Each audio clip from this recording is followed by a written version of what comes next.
Coming up, it's solidly GA, but really cool. We fly the Cirrus Vision Jet.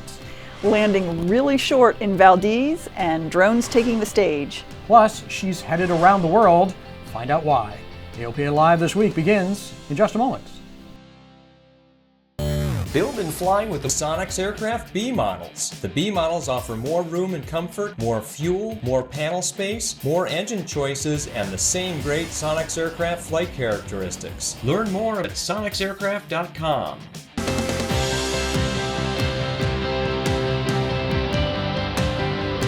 This is AOPA Live This Week with Tom Haynes and Melissa Rudinger. Competition is in the best interest of everybody. And AOPA wants FBO competition at airports. Your association has fired the first legal salvo to get it. Jackson Hole Airport in Wyoming has just one FBO. Avgas is $6.69 a gallon, and an AOPA member recently reported a $260 fee for a quick turn. So, AOPA is strongly encouraging the airport board to approve the application for a second FBO to start business on the field. We have filed a legal brief pointing out that this airport has gotten close to $90 million in federal funds over the years. When you get federal funds, you commit to fair pricing, fair reasonable pricing, no unjust discrimination, and no grants of exclusive rights. EAA and the General Aviation Manufacturers Association support AOPA's position, and Meade said this is just the first of upcoming actions to get fair prices for general aviation pilots. Jackson Hole, Wyoming is part of a larger AOPA effort that's directed at more reasonable pricing, whether it's ramp fees, whether it's fuel prices. The vast majority of FBOs play fair and square with reasonable pricing. We support that. But if you have crossed the line, if you've been hit with excessive fees at an airport, we want to hear about it. You can report it on our websites. The push to privatize air traffic control has fired up again in Congress. This week, the House Transportation Committee held a hearing on, quote, the need to reform FAA and air traffic control.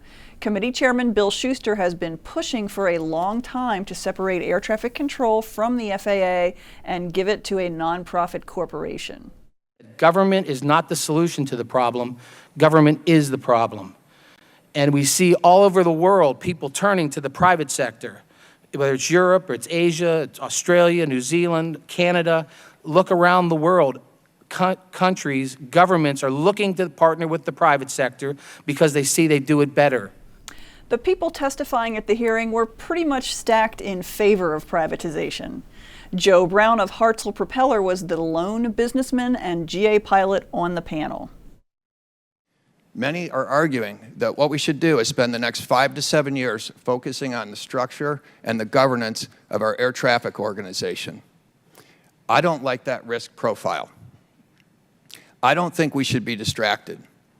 As a businessman, I think that what we will find is that we will raise more questions than we can answer, questions that don't have clear answers, and questions that will burn up precious time trying to answer, like, how will we assure equity among users? And how will we finance this organization? And what borrowing risk can it take?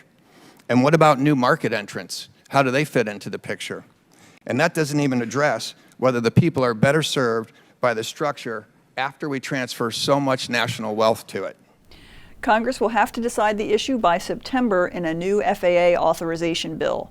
Right now, there is little appetite among many House and Senate members for splitting up the FAA. But Congress has already made a positive change in aviation regulation, Basic Med. And in just 3 weeks, more than 5,000 pilots have completed Basic Med certification and are back flying. You can find out if you're eligible for Basic Med in our Fit to Fly resources. We also have the education course you'll need to take to be Basic Med certified. It's all on our website, of course. After 12 years, Textron is stopping production of the Citation Mustang. The Mustang was the first fully certified, very light jet, and more than 470 were produced. The Mustang was extremely popular when first introduced, but demand has decreased significantly over the last few years. With the Mustang out of production, but the slightly larger M2 becomes the entry-level jet in the Citation lineup. Despite the Mustang's demise, business jet shipments were up by more than 6% in the first quarter of this year. That's according to the General Aviation Manufacturers Association. Piston engine shipments were up about the same amount, but turboprops were down. Honda had a good first quarter, delivering 15 Honda jets. Another small jet is beginning to appear in the skies. The Cirrus SF50 Vision Jet is now being delivered to customers, confounding air traffic control, among others. I got to fly the single-engine jet last week, and it's everything Cirrus said it would be. There's a reason for the unusual egg shape of the Vision Jet. Cirrus started from the inside, creating a wide, comfortable cabin big enough for 5 adults and 2 children. Plenty of room to stretch out. Door and seats designed for easy access for everybody. And then they designed the airplane around the cabin space. The Vision Jet was, we designed the Vision Jet. It was supposed to be the natural step up from our SR-22 to the Vision Jet. So our owners who are used to flying the SR-20, 22, 22T, the Vision Jet's kind of the next logical step up aircraft. The step up is easy. All controls and switches are exactly where an SR-20 or 22 pilot would expect to find them.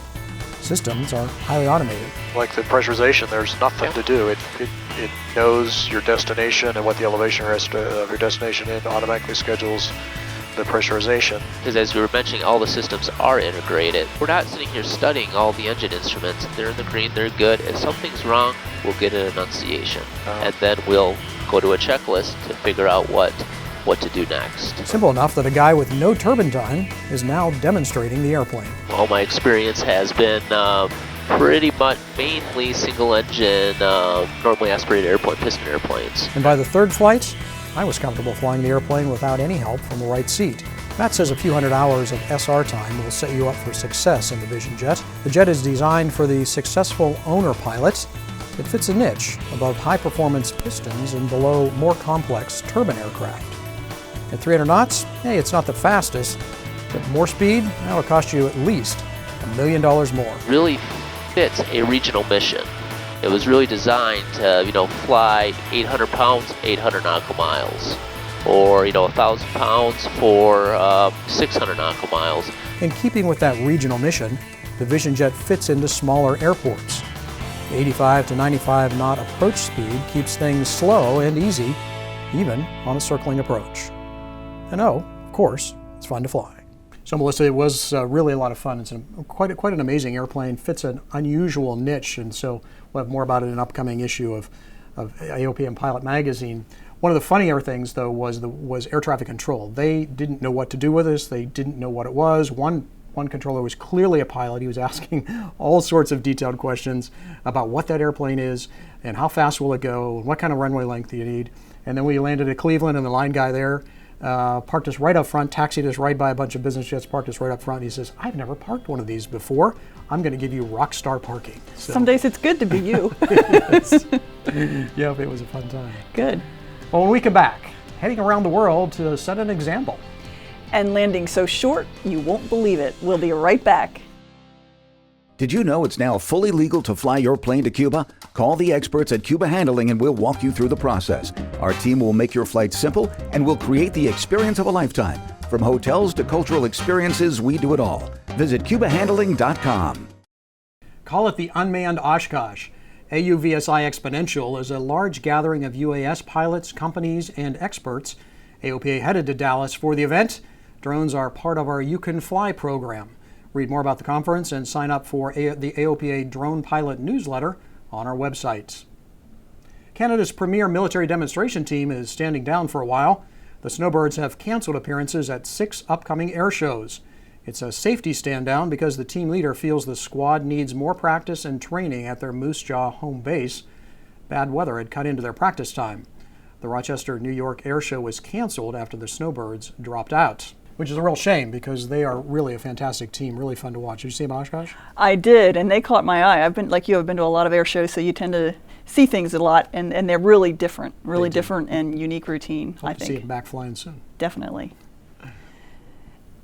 It's a most improbable story. A young female refugee from Afghanistan thought her future was an early marriage and raising a family, just like almost all young women from her part of the world. Then as a teen, she flew in an airliner, and now she's taking on the world to show that women can do anything. AOPA Live executive producer Warren Morningstar has her story. Shasta Ways is getting ready to join an elite group of aviators, pilots, who have flown around the world. They call themselves Earth-rounders. And why is this young Afghan-born woman doing this? DreamSoar is trying to inspire as many young kids to get into STEM education. And primarily the reason is because the STEM fields are growing, not just in the U.S., all over the world. And we want to make sure that there's enough women represented in these fields so we can have more of a diverse, well-rounded team working on the STEM fields. 90 days, 18 countries, 30 stops, and at each stop, Shasta will feature accomplished women, show videos, and inspire.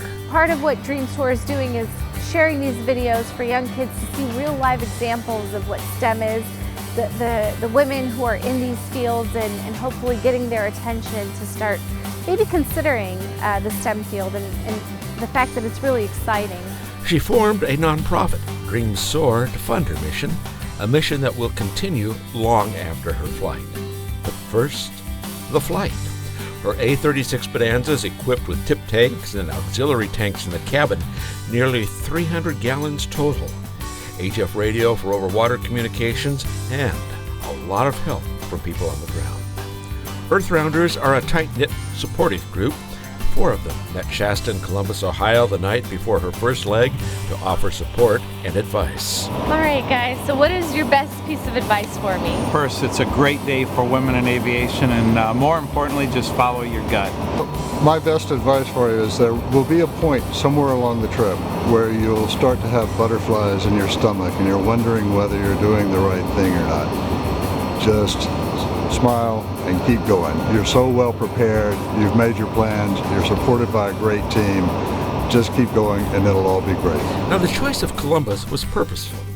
Jerry Mock, the first woman to fly around the world, departed from Columbus, and Shasta counts Mock among her mentors. She's going to be a great role model, just like Jerry was to her. So I love that Jerry kind of passed the torch onto Shasta, and then she's going to take it around the world. And on Monday, with 2 other Earth-rounding Bonanzas as escort, Shasta took off.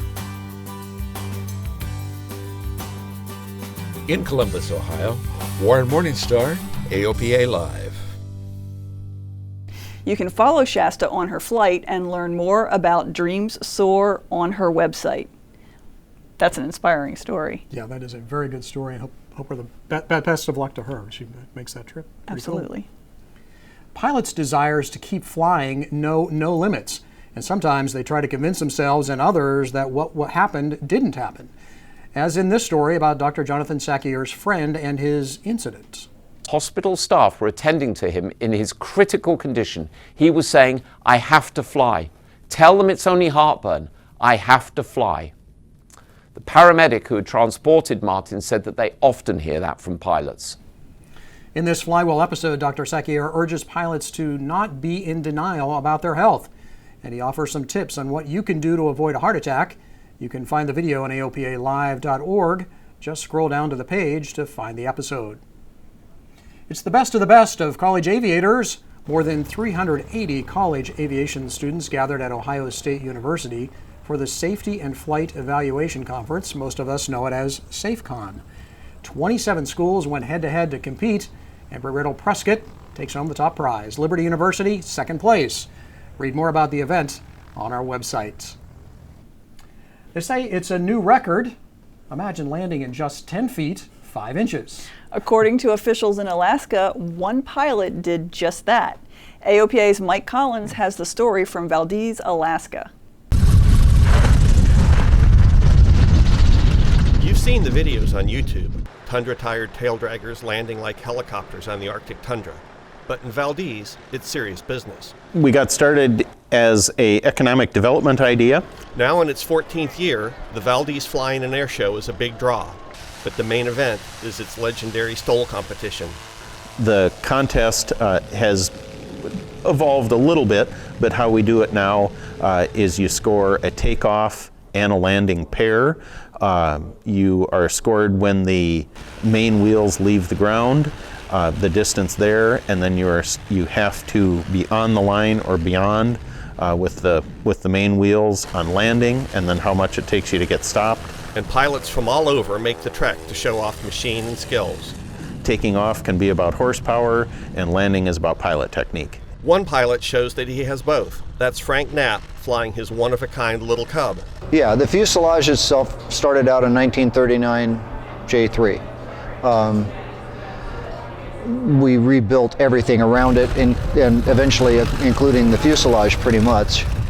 The modified airplane weighs 800 pounds and is powered by a 180 horse O320. It's just kind of the culmination of all those things that over flying years you wanted to try, and this has given us a platform to be able to try it. And clearly, it worked. 10 feet, 5 inches. 10 feet, 5 inches. Knapp won the competition and set a new record with his 10-foot, 5-inch landing. The 14-foot, 7-inch takeoff was pretty impressive, too. Fly-in President Joe Prax said the conditions in Valdez are perfect for that kind of flying. The STOL contest works so well here because we have a steady sea breeze, we're obviously at sea level, and as you may have noticed, it was a little cooler than other places. Count on those cool and breezy conditions to fuel a red-hot competition. In Valdez, Alaska, Mike Collins, AOPA Live. Thanks, Mike. You can see more photos from the Valdez STOL competition on our website. Have you been? I have not. I've seen the video. You've been? I've been. Oh, cool. Wow, one place I've been that you haven't. But it's as impressive in real life as it is in the videos? It is an amazing event. I would recommend it to anybody. It's just unlike anything I've ever been at, and it's just so much fun. It was just a couple of days of hundreds and hundreds of tail draggers. Wow, that does sound like fun and amazing flying. Hey, that's it for this edition. We hope to see you back here next Thursday for another edition of AOPA Live This Week. Until then, blue skies.